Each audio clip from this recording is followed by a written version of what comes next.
भारतीय इकोनॉमी अगले 7 साल में दुनिया की तीसरी सबसे बड़ी इकोनॉमी बनने के लिए तैयार है। क्या इंडिया कभी भी चाइना को जीडीपी के मामले में हरा सकता है? लेकिन एक सेकेंड, ये जीडीपी क्या होता है?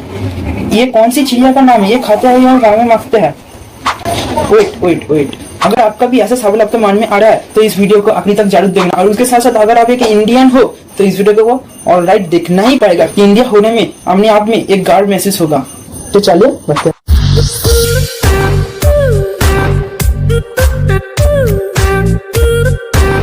जय हिंद दोस्तों। तो गाइस, पहले हम जीडीपी के बारे में डिस्कस कर लेते हैं। इस जीडीपी का फुल नेम है ग्रोस डोमेस्टिक प्रोडक्ट।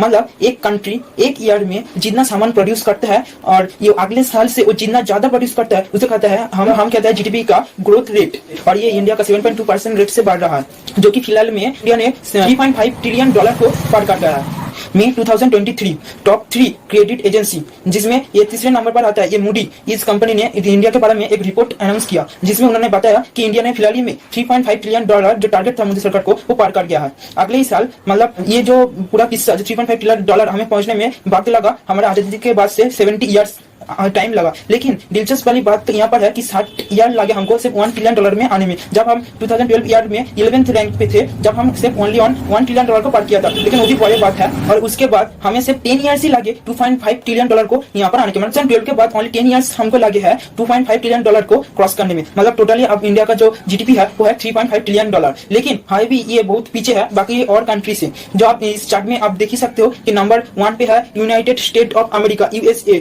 नंबर 2 पे है चाइना, और नंबर 3 पे है जापान, एवं नंबर 4 पे है जर्मनी, और नंबर 5 में आता है हमारा इंडिया, प्यारा भारत।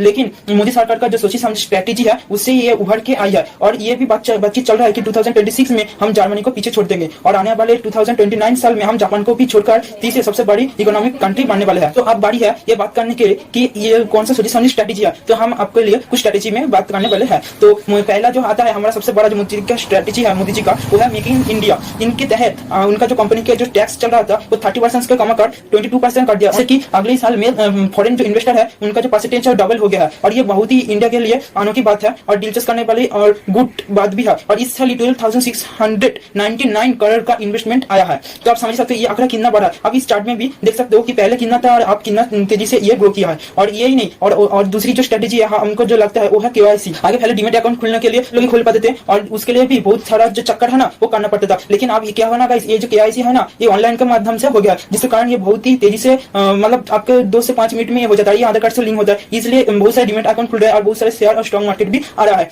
और इसके साथ साथ और एक स्ट्रेटेजी जो बहुत अच्छा है वो है इजी EDI रूल्स को अपनाने से। इस तरह के बहुत सारे जो स्ट्रेटेजी सोचे समझे स्ट्रेटेजी लगाने से क्या होगा, हमारा इंडिया का जो ग्रोथ रेट है ना वो 7.2% से ग्रो कर रहा है। हमारा इंडिया का जो गवर्नमेंट है वो प्राइवेट के साथ मिलकर एक साथ काम कर रहा है, जैसे रिलायंस के साथ, टाटा के साथ और भी बहुत सारे कंपनी के साथ। शेयर के मामले में हमारा इंडिया एक साथ प्राइवेट कंपनी के साथ मिलकर जुड़कर एक बहुत अच्छा ग्रोथ लेकर आ रहा है हमारा।